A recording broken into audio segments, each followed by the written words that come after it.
palengke, isang kakaibang klase ng sili ang matatagpuan. Ang siling ito, pwede raw papakiin ng walang kahirap-hirap.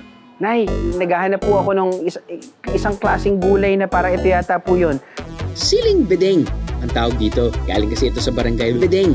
Sa San Narciso, Zambales. Native o tanging dito lang daw yan sa Zambales makikita at matitikman. So kung wala pong anghang o wala pong sipa ito, ano pong klaseng gulay yung medyo katumbas niya?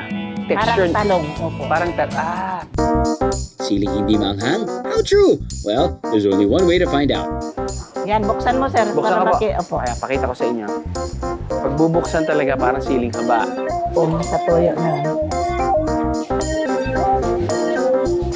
Wala nga talaga masyadong anghang. Walang anghang. Sarap siguro itong i-adobo. Pwede rin. Sa adobong siling bedeng, hindi na hinahaluan ng karne. Mismo siling bedeng ang pangunahing sangkap.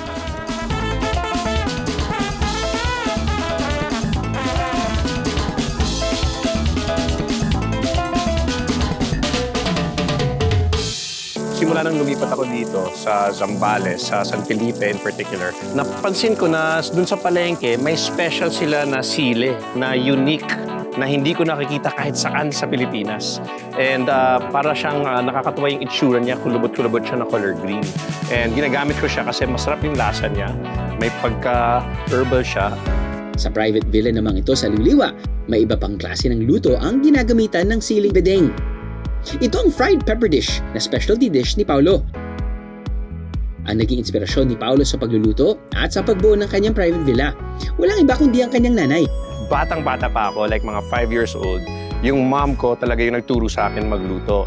And from that moment on, yun, nagka-interest na ako sa kusina. Then eventually, naging related na rin siya sa naging business ko.